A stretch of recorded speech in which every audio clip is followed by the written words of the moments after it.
Hey guys, my name is Mary. I chose to do my cultural artifact on the history of the high heel. I found it interesting, some of the research that I found when I was looking at what artifacts to do. I wanted to find something different, something that somebody wouldn't think of. I actually did research on the high heel starting in a gender class that I had, and I found some of the stuff that I read about was super interesting. So I was like, oh, nice, way to write about it. Let other people know where it originated from. So the high heel originated in the 10th century, was worn by warriors and soldiers as they were fighting off at the enemy. They would stand up on their horses, so they would use the heel in the stirrup to hold themselves up while they were shooting off their bow and arrows, so it would keep them steady as they were standing and like hold them in place.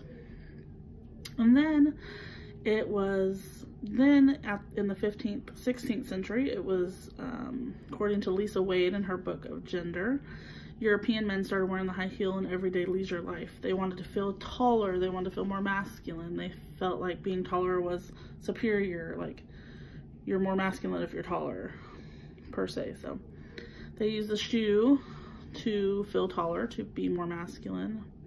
Louis XIV actually wore the shoe. He would make them in different colors, wear them with, rhinestones. He made the first red bottom shoe, first red bottom high heel. Him and his group of friends would wear the red bottoms as like a sign of togetherness, I guess.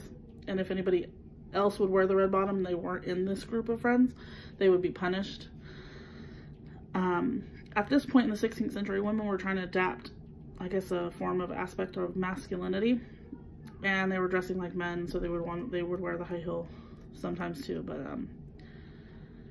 they would also be punished for wearing the high heel in this time. So, but around the 18th century, this man's shoe became a majority of a woman's shoe, and the first woman to wear this shoe was Catherine de Medici, I think that's how you pronounce her name. She wore this high heel to feel taller for her wedding. She was actually 150 centimeters tall, so shorter, and she wanted to feel taller for her wedding.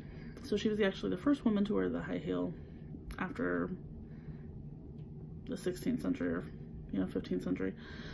While a lot of women, the high heel was invented for women, while a lot of people think the high heel was invented for women to wear, it also started out as a man's shoe. But a lot of women feel that the men created the high heel so that their women couldn't run away from them fast enough, because it's hard. Some women think it's hard to walk in a high heel. Well, research shows that you can't believe everything you've read, and that there are actually very comfortable high heels as long as you find the right fit and the right size for your foot. They're actually not that hard to walk in. So yeah, that's about the gist of it. So now it's more in the 18th century, more women-based shoe, as anybody can wear it, of course, no judging like in the 10th and 16th century. But yeah, so majority of women do wear them now, other than like cowboy boots and stuff that have heels on the back of them. But that's not, like, nowadays they don't consider those high heels. Those are just boots with heel. So yep, that's about all the research I have. If you have any questions, let me know and I'll be happy to answer them.